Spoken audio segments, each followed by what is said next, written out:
This fortress is being attacked by a legion of 200,000 soldiers, while it only has an army of 5,000 men to defend itself.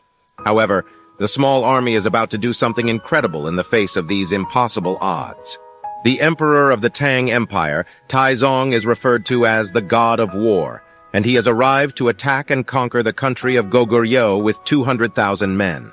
The general of Goguryeo, Yan, has decided to face Taizong's forces with 150,000 of his own men at Mount Jupel, and the fate of the country depends on this battle. Among those leading the charge from Yan's forces is a soldier named Samul and his brother. A woman, who is said to be a clairvoyant that can talk to the gods of Goguryeo, is watching the battle intently. At first, it looks Yan's army have the upper hand in the battle, but then, a separate legion of Taizong's forces appears from the rear and surrounds Yan's army. Yan's army starts getting brutally slaughtered, but Samul and his brother fight valiantly. The clairvoyant says that she has already been shown a vision of this defeat. Yan tells his army to retreat, and Samul's brother gets killed while trying to inform everyone of the order. Defeated and devastated, Yan's army makes its way back to their home. Samul is carrying his brother on his back, and Yan orders him to drop the dead body. Samul cries as he comes to terms with the reality. Taizong has captured the clairvoyant. She has with her a special bow and arrow, which is a holy relic of the country of Goguryeo. It is said that no one can wield this bow. Taizong tries to stretch it and fails as well. He asks his generals what is the next conquest on their way to the capital of Goguryeo, and they tell him it's the fortress of Ansi. They inform him that the commander of Ansi, Yang, does not follow General Yan's orders and is regarded as a traitor by the country of Goguryeo. Hence, the conquest will be easy, because Yang will have no support from the capital. Meanwhile, Yan orders Samul to enter Ansi and kill Yang, because he and his armies refused to join Yan at the Battle of Mount Jupel, which has possibly cost them the entire war. Samul is perfect for this job because he previously belonged to Ansi and can infiltrate the fortress. Samul says that killing Yang will leave the Ansi people vulnerable against Taizong's armies, and Yan says that as long as the Ansi people follow Yang, they are all traitors anyway. Let them die. He says they will abandon Ansi and make their final stand against Taizong in the capital. Samul sets off for Ansi. On the way to Ansi, Samul meets two lost Goguryeo soldiers who ask to join him on the mission to kill Yang. As the three travel, they come across two men trying to get their donkey cart out of the mud. After helping them, Samul asks one of them to direct him to Yang, the commander of Ansi. The man reveals that he is Yang himself. The other two soldiers recklessly try to attack Yang, but his general Chu easily defeats and kills them. He goes for Samul next, but Samul says that he is from Ansi and claims that people there know him. Yang tells Chu to take Samul prisoner so he can question him later. Chu knocks Samul out. Samul wakes up and finds that they have arrived at the fortress of Ansi. Yang enters his home and is told that he is needed at the market. He arrives at the market to find that two of his lieutenants, Pung and Hualbo, are fighting. He orders them to stop, and they immediately do. He is clearly very well respected. Samul arrives to be questioned by Yang, and Yang immediately suspects that Samul is a spy sent to kill him. He says that he is aware Yan calls him a traitor and wants him dead. Samul says that he was chased to Ansi by Taizong's armies, and now he wants to fight alongside them. Yang considers him for a moment. Next, Yang introduces Samul to his generals and says that if he wants to fight with them, he will carry the commander's flag into battle, which notifies the army of the commander's position at all times. At night, Samul takes out his dagger and follows Yang as he walks through deserted streets. He finds that Yang is going to the house of a common couple that has recently had a baby. He gives the couple food and drink and adores their baby. He asks the couple what they have named the little one, and they reveal that they have named the boy after him. Samul notices that the people of Ansi have incredible respect and love for Yang. Next morning, Samul sees Yang working alongside the common people, and an old man tells him that the people of Ansi see Yang as the fortress itself. He is Ansi. Yang asks Chu where his General Paso is, and Chu replies that he must still be asleep. Something clicks in Yang's head. He arrives at Paso's house and finds his sister, Becca, there. She's been naughty. Yang gets angry and chases after Paso with a bow and arrow, but Becca steps up to defend him. Yang says he's worried that one of them might die in the coming war, which would be very hard for the other, but Becca says that they are prepared for this. Just then, a horn sounds, and Yang climbs the fortress wall to find that Taizong has sent a recon unit. His army is close. The Ansi army prepares to defend the fortress. Yang tells Samul to trim his beard before the battle, and Samul becomes nervous as this is the perfect chance to kill Yang and complete his mission. Almost as if he's read Samul's mind, Yang says now is not the time. He says Samul will get plenty of chances to kill him later. Samul is shocked at how easily Yang has him figured out. Taizong's army arrives, and it consists of 200,000 men and plenty of siege weapons. On the other hand, Ansi's army only has 5,000 men. Yang can tell the Ansi men are nervous, and he gives them a rousing speech, reminding them what they are fighting for. Taizong admires Yang for having a lot of heart.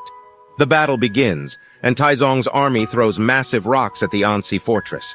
Despite the rocks doing much damage, the structural integrity of the walls remains intact, because the walls are filled with sand. Taizong orders his army to begin climbing the walls, and the real fighting begins. The massive siege ladders of the Taizong army provide them with easy access into the fortress, but Yang's men fight valiantly. The cavalries of Becca and Paso patiently wait for Yang's signal as they have complete faith in their commander. After some fighting, Yang gives them the signal to flank the enemy from both sides. Meanwhile, Taizong's army starts breaking down the fortress door. They manage to enter but walk straight into a trap set by Yang. Atop the fortress wall, Yang's army make a close formation and push Taizong's men over the edge. Yang gives the order to bring out huge crossbows which are used to topple the siege ladders. With no way left to climb the walls, Taizong has no choice but to order a retreat. Against all odds, Ansi has repelled Taizong's army. Samul is shocked. Later at night, Samul has a dream in which he remembers the loss at Mount Jupel and sees Yon calling him a traitor. He remembers his mission. Yang arrives in his room and finds Samul there, holding a dagger against him. Samul demands to know why Yang defied Yon. Yang says that Yon killed the king of Goguryeo, but Samul says that that was necessary, since the king was releasing Taizong's prisoners. He was clearly under Taizong's influence. Yang argues that killing the king is what started this war in the first place, a war that didn't need to happen. Samul says that regardless, the war did happen, and Yang did not send reinforcements at Mount Jupel, which cost the lives of thousands of Goguryeo soldiers. Yang replies that fighting Taizong in an open field is suicide, and if he sent his men, they would be dead too. Samul calls him a coward and orders him to join General Yon. Yang replies that his duty is to protect Ansi. Just then, a horn sounds in the distance, and it is revealed that Taizong's armies have returned, this time with gigantic siege towers. Chu arrives to inform Yang, and he sees Samul holding a dagger to his throat. He moves to kill Samul, but Yang stops him, saying they need to deal with Taizong first. The siege towers allow lots of Taizong's men to invade at once, overwhelming the Ansi army. Yang observes the situation for a moment, then comes up with a plan. He has his men throw oil pouches and shoots them with flaming arrows in order to burn the siege towers. He does this to all the towers, while simultaneously fighting the Taizong soldiers on the wall. After he lights the final tower on fire, he gets hit in the shoulder by a spear. He looks around and sees one of Taizong's generals approaching to kill him. He is saved at the very last second by Samul, who stabs the general through the heart. Yang passes out. Yang wakes up 4 days later and thanks Samul for saving him. Taizong is enraged that such a small army and small fortress continue to defeat him. He comes up with a plan.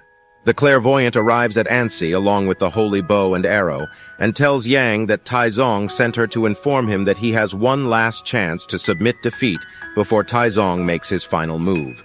She says Taizong is planning to build an enormous dirt mound which will be higher than the walls of Ansi.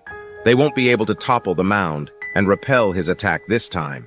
Sure enough, the next day the building of the mound begins.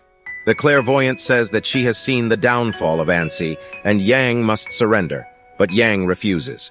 Several months pass, and the building of the mound progresses much faster than expected. Samul says they should request reinforcements from the capital, but Yang says that Yon would never help him. Paso comes up with a plan to assassinate Taizong directly before the mound completes. Becca is outraged that Yang is allowing Paso to proceed with a suicide mission like this. But Yang says that it is the only chance they have. Becca visits Paso, and he promises her that he will return alive. Paso and his men arrive to kill Taizong, but quickly realize they have walked straight into a trap. This means that there is a mole in Ansi, who informed Taizong of the assassination attempt in advance. Next, a severely injured and near-death Paso returns to Ansi and tells Yang about the mole. He dies, and the clairvoyant admits that she is the mole. She says she has seen the future, and Ansi has no chance against Taizong. They must surrender to Emperor Taizong now, if they want to live. She begs Yang to not continue fighting, but Samul slits her throat, saying that Ansi will not fall. Enraged over the death of her lover, Becca rides into Taizong's territory alone, in a bid to kill him. She manages to get one shot at him, but it only scars his cheek. Then, his men brutally kill her. After Paso and Becca are buried, Samul decides to ride to the capital on his own to ask General Yon for reinforcements. He tells Yon that the Ansi people are fighting valiantly, and despite being labeled traitors, they are defending Goguryeo from Taizong's army. They need his help immediately. Back at Ansi, Yang sees a bunch of kids playing in the sand and comes up with a plan. He asks the miners of Ansi if they can dig a cave underneath the mound and topple it, and they reply that it can be done. Chu says that the mound will topple forward towards the fortress, so they must capture it right after it falls to prevent a second attack. The miners get to work on digging the cave. Next, the mound is completed, and so is the cave underneath, and the day of the battle has arrived. The miners inform Yang that they cannot burn the columns of the cave, because they are too wet from the rain a night before. They will have to chop the columns to collapse the mound. Yang is concerned that this way the miners would also be buried under the mound, but they are ready to make that sacrifice. They get to chopping. Right as Taizong's army is about to enter Ansi, the miners finish chopping and the mound collapses. Taizong is shocked at what he is seeing. Led by Yang, the Ansi army rushes forward and takes over what remains of the mound. Full of ego and rage, Taizong orders his entire force to attack and bring him Yang's head on a plate. The Ansi army defends the mound by launching arrows and burning wheels on the Taizong soldiers. This goes on for several days and nights until finally, the Ansi army runs out of ammunition. Yang realizes that the only way to end the war now is by killing Taizong. He asks for the holy bow and arrow to be brought to him. Meanwhile, hand-to-hand combat begins between Taizong's and Yang's soldiers. Yang tries to pull the holy bow, but fails. However, he sees his army getting overwhelmed and uses whatever is left of his strength to finally pull and release the arrow. He thinks of Paso, Becca, and the miners while he does so. The arrow flies all the way across the field and hits directly into Taizong's eye, knocking him off his horse. Just then, Samul arrives along with Yon and his army to help Ansi. Taizong accepts that he has lost and orders a retreat. The war ends. It is revealed that 3 years after returning home, Taizong succumbed to his injuries and died. Before dying, he advised everyone to never invade Goguryeo. Next, Yang oversees the rebuilding of the Ansi fortress, while Samul prepares to return to the capital. Samul thanks Yang for defending Ansi and the country, and Yang says they did it together.